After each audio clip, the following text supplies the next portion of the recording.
I really do love Persona. Ever since I played the original Persona 5, I just loved it, and I continue to after playing Royal and also Persona 3 Reload.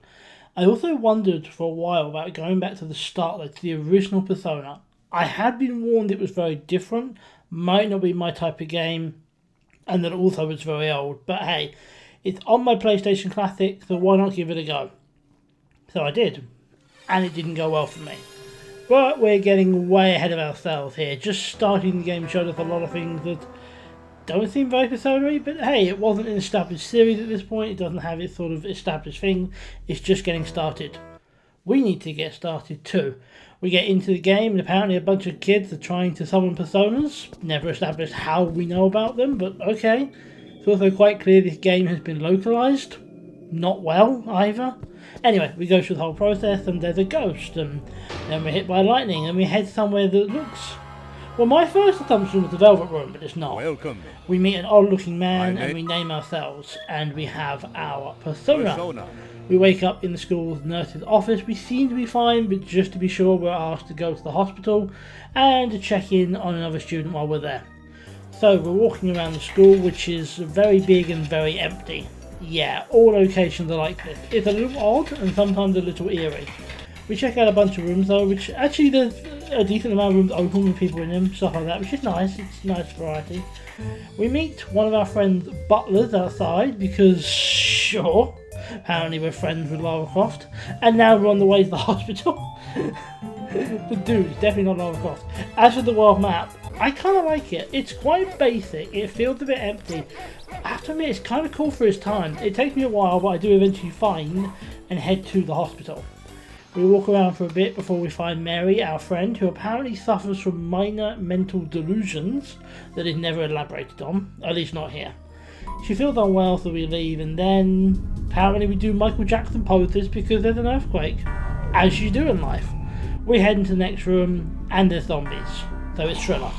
Also a downed butler. Also now we're fighting the zombies, and we have weapons.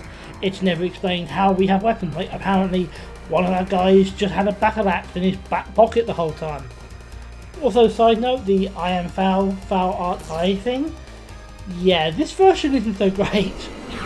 So the butler's apparently dead, oh dear, and we need to find out what's going on and all that. We quickly learn the hospital rooms have all been moved around, so we need to try and find our way around. I get introduced to a combat system that I don't really like. It is a basic turn-based combat system, and I like turn-based, but it feels very sluggish, and so the battles get quite tedious.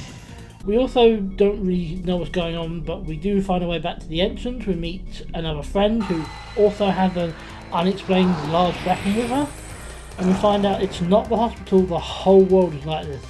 Safest place is the school, so we're going to head back there via the shrine. This is also the point I work out the map properly. Again, I have to give this credit, for its time it's pretty good.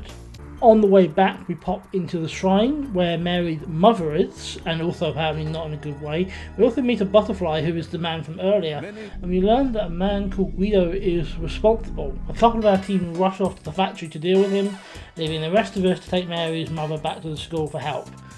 Luckily, our teacher is happy to help us, and, well, the team's happy to help the school. So, the logical thing is to stay put, right? We're in a nice, safe place where monsters are not getting in, that is all secured. Of course not. We're going to make sure they don't steal the final entrance so that Nate and Mark can get back. Reasonable. We get there and Mary's here. And she's fine. All her problems gone. No memory of that. Okay then.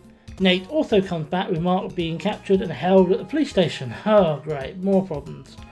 We learn outside that Mary had a persona, which is actually quite a good persona, and we head over to the station. After finding the key for Mark's cell, we head into another series of endless corridors. It doesn't take us long to get there though. When we do, we find Mark, who threatens us, as you do with friends, and also Brad, who is consistently annoying. We get them out though before beating up the police. It's zombie police though, so it's fine.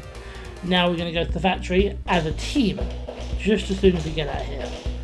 Originally I was actually thinking of heading to the school, but as it's vanished without an explanation, I won't. So I go to the factory, since that was the goal anyway.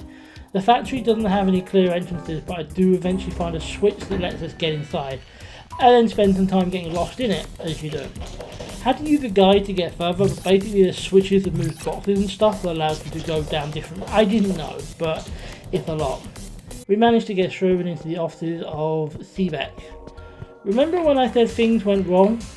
Yeah, we're coming up on that. So we find some new things like a healing fairy. But I also find my first proper death. Yeah. These offices have 5 floors, so we spent quite a bit of time going through them, finding items and such. Honestly, I was starting to get very bored by the end of all this. The endless corridor after endless corridor after endless corridor. Yeah, my interest was waning at this point, in case you can't tell. Some interesting things did happen though, like how we found Igor and the Velvet Room, which was nice to see. I didn't know he could trace his origins back to this game, so that was really cool to see. Also, the music is very familiar. I assumed they would have changed the track, but no, it's like the track is modernised today, but it's the same track. That's cool. That was nice to see. This is also where I learned about getting spellcards to fusion to make more personas. Again, it's actually pretty good. I even managed to get one. However, by this point, in case it's not already incredibly obvious, I was ready to give up on the game. There weren't any problems, it wasn't stressful, I just wasn't having fun. And then the final nail in the coffin came when we got to the offices and met this Guido.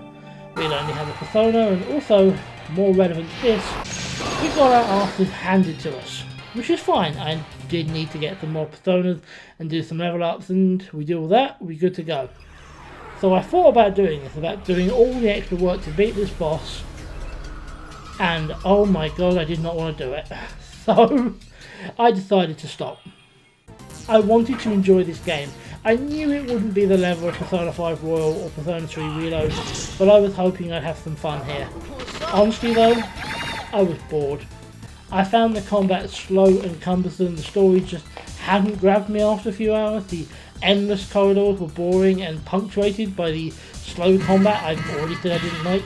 There were some cool bits. I liked the world map and how it worked. It was nice to see Igor in the Velvet Room, and I'm happy I played the original game and seen how far the series has come. But I am not willing to continue playing a game that I find so boring, especially when I have so many others I want to play and also make videos on.